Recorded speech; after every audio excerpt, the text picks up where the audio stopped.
아니 어떻게 이렇게 다르지? 어떻게 이럴 수 있지?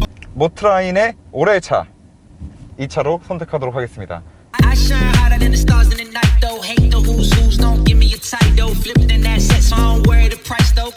자, 여러분 대단히 반갑습니다. G80 일렉트릭 전기차가 출시됐네요. 자, 저희 모트라인 리뷰를 많이 봐오셨던 분들은 아시겠지만 원래 태생이 내연기관으로 만들어진 차인데 그거를 배터리를 넣고 튜닝을 해서 전기차를 만든 그런 차량들 치고 그 승차감에 대해서 좋은 평가를 내려본 적이 없습니다. 네, 대표적인 사례로 코나 일렉트릭 같은 경우가 그랬고요. 진짜 극악의 승차감 그리고 극악의 고속 불안감을 보여주는 차량이었습니다. 이트론 Q7, Q8 같은 차량을 튜닝해서 전기차를 만들었단 말입니다. 그 결과 몸무게가 2.6톤에 육박하고 더러운 승차감을 보여주기 때문에 굉장히 호평을 했었습니다. 자, 그리고 또 오랜만에 내연기관 차를 튜닝해서 만든 전기차를 타보고 있네요. G80이 바로 내연기관 차를 튜닝해서 만든 전기차입니다. 자, 결론부터 좀 먼저 말씀드려야 될 것 같은데 여러분 모트라인의 올해의 차 2차로 선택하도록 하겠습니다. 자, 기본적으로 내연기관 G80도 제가 승차감에 있어서 엄청난 칭찬을 했던 차량이에요. 진짜 GV80과는 정말 차원이 다른 고급스러운 승차감, 고속 안정감 이 두 개를 에어서스도 사용하지 않은 상태에서 두 마리 토끼를 다 잡아냈다 라고 얘기를 했었는데 지금 얘는 그 내연기관 G80보다 무려 공차 중량이 300kg가 늘어나는데 방금 보셨겠지만 저런 방지턱 구간에서 굉장히 위아래로 범프 리바운드가 굉장히 심한 격한 저런 구간에서 차가 뜰 때나 떨어질 때 그 받아주는 그 느낌도 내연기관 G80의 승차감과 크게 다르지 않습니다. G80 전기차를 만들면서 이 아래 엄청나게 무거운 아이오닉5에 들어가는 것보다도 더 많은 양의 배터리를 쑤셔 넣는 바람에 많은 무게 상승이 있었고 그 무게 상승을 최대한 상쇄시키기 위해서 더 많은 부분에 있어서 알루미늄을 적용하고 경량화를 했단 말이죠. 그런데 그러면 뭐해? 어쨌든 간에 300kg가 늘어났잖아요. 이트로니 같은 경우도 300kg 정도가 늘어난 상태에서 에어서스를 써도 서스펜션이 한번 부풀었다가 중간에 확 범프될 때 그 느낌이 되게 더러웠단 말이죠. 중간에 확 하고 걸리는 느낌이 나면서 차 안에 타있는 승객들한테 굉장히 좀 큰 불쾌함을 주는 그런 승차감을 보여줬었는데 얘는 지금 에어서스를 사용하지도 않고 그냥 그대로 코일서스를 사용하는 상황에서 결론적으로 무게가 300kg가 늘어났는데도 그 내연기관 G80이 보여주던 방지턱에서의 승차감이 크게 다를 바 없다. 이거는 진짜 너무 놀라운 부분이 아닌가라는 생각이 듭니다. 물론 내연기관 G80과 비교했을 때 이 승차감 면에 있어서 다른 포인트가 하나 있기는 합니다. 지금 이런 고속 항속 주행을 하면서 이 교각에 있는 브릿지 같은 곳들 혹은 아스팔트 보수 공사를 해서 아주 미세하게 노면이 불규칙한 곳들 그런 곳들을 지날 때 이 잔진동을 걸러내주는 능력 자체는 내연기관 G80이 이런 상황에서의 느낌은 그 내연기관 G80이 훨씬 더 충격을 부드럽게 상쇄시키는 느낌인 거는 확실합니다. 하지만 그렇다라고 해서 지금 이 G80 EV가 불쾌할 정도의 느낌을 주는 건 또 아니거든요. 그리고 같은 전기차 안에서 비교를 했을 때 모델 S 같은 경우에는 에어 서스펜션을 사용한단 말입니다. 아무래도 방지턱을 넘는 그런 구간에서의 그 받아줄 때의 고급스러운 느낌이 이 G80보다는 한 수 위라고 할 수는 있겠으나 치명적인 단점이 그 고속주행 안정성이거든요. 진짜로 모델 S는 고속으로 올라가잖아요. 한 80, 100, 120까지 올라가가지고 쫙 쏟아보면은 스티어링이 가벼워지는 게 느껴질 정도로 앞에 그립이 제대로 살지를 않아요. 그게 뭐 공기 저항의 문제인지 무게 배분의 문제인지 에어소스의 세팅의 문제인지 뭔지는 모르겠는데 고속에서 그런 불안감을 준단 말입니다. 그리고 고속에서 그런 불안감을 주는 또 하나의 차량이 아까도 말씀드렸던 코나 EV.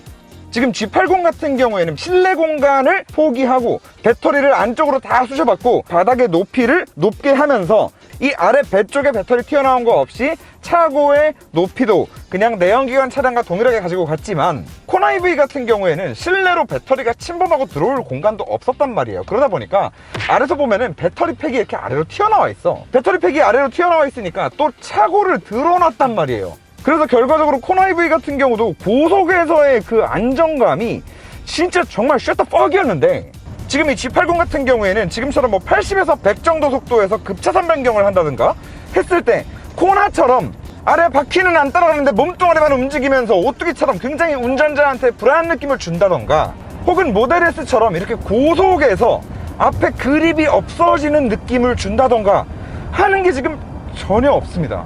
한번 치고 들어가서 다시 자세를 찾아주는 그 과정도 굉장히 깔끔해요. 그런데 이런 좀 스포츠성을 느낄 수 있는 이런 거동을 보여주면서도 그 승차감은 크게 지금 해치지 않고 있어요. 그 전기차들이 가지고 있는 좀 이상한 특징이 하나 있습니다. 바닥면에 굉장히 무거운 배터리가 쫙 깔려 있잖아요. 그리고 굳이 따지자면 이 무거운 배터리가 깔린 그 위에 바디가 있는 건데, 고속에서 차를 이렇게 흔들면서 비틀면 이 두 개가 이렇게 비틀리는 느낌이 나요. 무슨 얘기냐? 고속에서 롤을 주면 핸들이 움직이는 그 반박자 뒤에 이 위에 지붕이 따라오는 느낌이 난단 말입니다. 그리고 그 느낌이 급차선 변경을 하거나 차를 좀 쏘고 다니거나 고속도로에서 차선 변경을 하거나 이런 모든 상황에 되게 큰 좀 이질감과 불안함으로 다가오기 마련인데, 그리고 그 느낌을 모델 S도 똑같이 줬었는데 지금 G80에서는 안 난다는 거. 솔직히 저는 지금 이 차량의 승차감이 아이오닉 5보다 훨씬 더 대단하거든요. 모르겠습니다. 아이오닉 5 같은 경우에는 이 GMP 플랫폼이라는 전기차 전용 플랫폼이 도입이 된 첫 차량이었고, 그것 때문에 기대를 좀 많이 한 상태에서 그 차를 타서 그런지는 모르겠지만, 저런 방지턱 구간에서 차가 떨어질 때 확 하고 막히는 느낌이 좀 불쾌할 정도로 계속 나서, 진짜로 전기차를 만들면서 그런 고급진 승차감을 만드는 거는 타이칸 말고는 없구나. 타이칸도 그 에어 서스펜션 3챔버 쓰고 뭐 PDCC 쓰고 뭐 그래가지고 그나마 그 정도 승차감을 만드는 것이 다른 브랜드들은 안 되는구나 라고 생각을 했었는데, 사실 이 차는 전기차 전용 플랫폼도 아니고 더 기대도 안 하고 타서 뭐 더 이게 대단하다고 느껴지는 것도 분명히 없지 않아 있기는 하겠지만, 아무리 이걸 객관적으로 계속 생각을 해보려고 해도 이 차가 지금 전기차임에도 이런 승차감과 이런 핸들링, 이런 고속주행 안정감을 보여준다는 거는, 이거는 대단하다라고 표현을 반드시 좀 해줘야 되는 그런 부분인 것 같습니다. 자, 물론 G80이 이 승차감, 이 핸들링을 만들어내면서도 주행 가는 거리까지 뽑아내기 위해서 포기한 이 배터리가 실내 공간을 지금 침범해 있는데요. 잠깐만 뒷자리로 이동을 해서 좀 보여드리는 것으로 하겠습니다. 자, 여러분, 모델 S 혹시 기억하실지 모르겠지만 모델 S가 뒷자리가 진짜 정말 쉐시였는데, 그 쉐신 이유가 이 허벅지를 서포트해주는 시트 끝단의 높이, 이 높이 자체가 너무 낮아서 앉으면 허벅지가 이렇게 미친듯이 뜬다는 모델 S가 그런 단점이 있었던 차거든요. 그런데 지금 G80이 거의 흡사합니다. 저처럼 지금 짧은 애가 뒷자리에 앉아서 다리를 편하게 하려면 앞으로 이렇게 밀어야 되는데, 이 아래 시트 아래 공간이 좀 있어야 이렇게 편하게 미는 거거든요. 그런데 얘는 지금 전체 바닥의 높이가 내연기관 G80과 비교했을 때 거의 뭐 한 15cm 정도는 올라온 느낌이에요. 이 시트 아래도 공간이 없어. 지금 답은 하나야, 쪽벌이야, 쪽벌. 이 쿠션을 그래도 최대한 살려서 허벅지를 서포트 해주려는 노력을 하기는 했으나 여전히 이거는 짝벌 말고는 답이 없는 굉장히 좀 불편한 자세를 만들어준다. 뒷자리 승차감도 굉장히 괜찮은데도 불구하고 뒷자리에 성인이 타서 장시간 운전을 하기에는 좀 무리가 있지 않나, 뭐 그 정도의 시트 높이를 보여주고 있습니다. 일단 다시 앞으로 갈게요. 대형 세단인데 저런 뒷자리를 가지고 있다는 거는 좀 크리티컬한 단점이 아닐까라는 생각이 일단 좀 들고요. 앞자리도 마찬가지로 바닥이 전체가 다 이렇게 올라왔기 때문에 처음 탔을 때는 뭔가 좀 이상한데 라는 느낌을 받으실 수도 있습니다. 그런데 앞자리는 생각보다는 괜찮은 것 같습니다. 이거는 적응의 문제인 것 같아요. 저희가 요즘에 채널에서 그 자동차 시뮬레이터 하는 모습들 많이 좀 보여드렸잖아요. 그 시뮬레이터도 보면은 이 엉덩이 부분이랑 페달의 높이가 거의 똑같습니다. 그런데 그게 운전을 하다 보면은 은근히 편하거든요. 그냥 다리를 쭉 펴고 있는 그 자세가 얘가 흡사 그거랑 가까울 정도로 페달의 위치가 많이 올라와 있는데, 운전석과 조수석 같은 경우는 그 느낌이 처음에는 좀 이상할지 모르겠으나 이 맞는 시트 포지션을 찾으셔가지고 또 운전을 하시다 보면은 이거는 얼마든지 앞에서는 단점이라고 할 수는 없을 만한 그런 부분인 것 같습니다. 조수석도 마찬가지예요. 오히려 시트를 앞으로 좀 당기셔서 저 풋레스트 끝쪽이 이렇게 올라와 있지 않습니까? 네, 거기에다가 발을 편안하게 대고 계시면은 굉장히 괜찮은 포지션이 만들어질 수 있다는 거. 하지만 어쨌든 뒷자리 이거는 좀 많이 단점이다.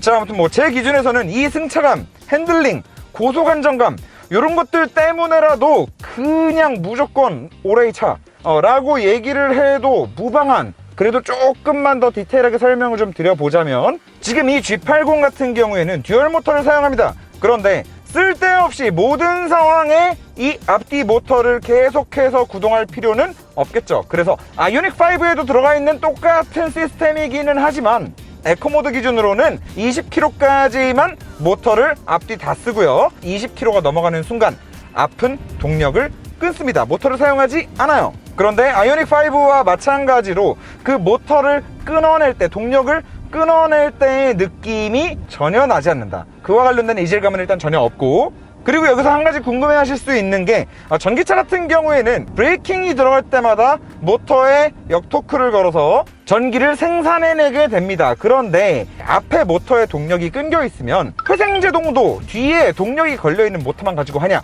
그렇지 않습니다. 앞에 동력이 끊겨 있는 상태에서도 달리다가 긴급제동이 필요한 상황이거나 브레이킹이 좀 깊게 들어간다라고 하면은 앞에 모터도 순간적으로 붙여서 함께 역토크를 걸고 모터 두 개가 동시에 제동력을 만들어내는데, 이런 식으로 앞에가 끊겨 있다가 브레이킹 때문에 순간 붙어서 회생제동을 해줄 때 그 어떤 이질감도 느껴지지 않고요. 컴포트 모드에서는 또 조금은 작동 조건이 달라요.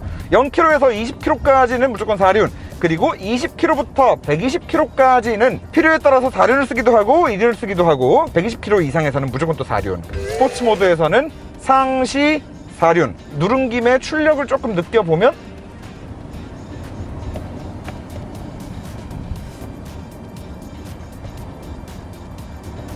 이게 사실 타격감이라는 말이 내연기관차를 리뷰하면서만 썼던 말이어가지고 조금 어색하기는 한데요, 고성능 내연기관차를 고RPM에 딱 건 상태에서 악셀링을 탁탁탁 하면 빡빡빡 하고 굉장히 그 직결감이 느껴지면서 순간적인 토크를 굉장히 짧고 간결하고 강하고 빠르게 온몸으로 피드백을 주잖아요. 악셀을 딱딱딱 때리는 순간마다. 그런데 사실 아이오닉 5 같은 경우에는 그런 느낌을 주지는 않았거든요. 굳이 따지면 1단으로 출발할 수 있었는데 2단 출발을 하는 느낌이었어요. 한 3000rpm 정도에 걸려있는 상태에서 때리는 느낌? 그런 느낌이었다라고 하면은 얘는 그냥 시종일관 계속해서 최대 토크, 최대 출력 나오는 그 7000rpm 부근에 딱 엔진이 지금 걸려있는 그 정도의 리스폰스인 것 같습니다. 지금도 완전 저속인데 악셀?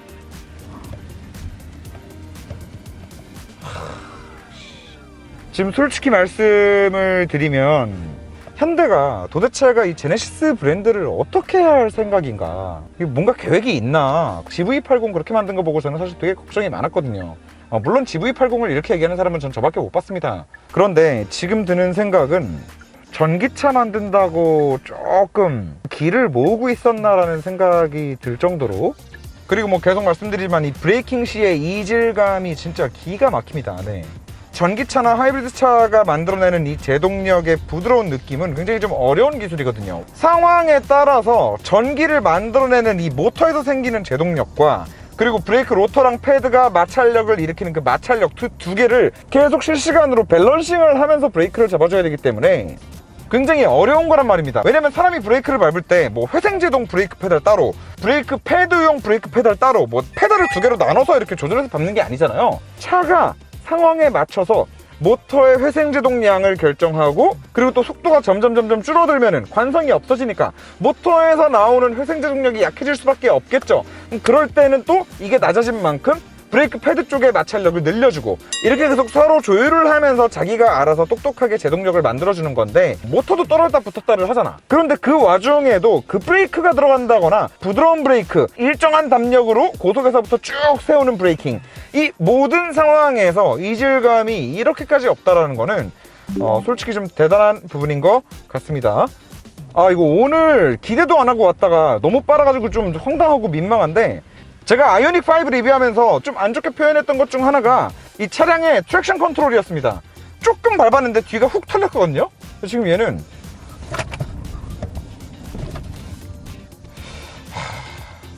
아니 어떻게 이렇게 다르지? 테슬라의 향기가 납니다. 테슬라는 진짜 모터에 한쪽에 토크가 강하게 확 걸려서 차가 자세를 순간적으로 딱 잃는다. 내연기관 차들이나 아이오닉 5처럼 일단 차가 날아가고 나서 브레이킹으로 잡는 게 아니라 모터의 출력으로 네 바퀴가 토크를 걸어서 으악 이러면서 잡아요. 으악 이러면서 잡는다고? 으악! 지금 얘가 그래요.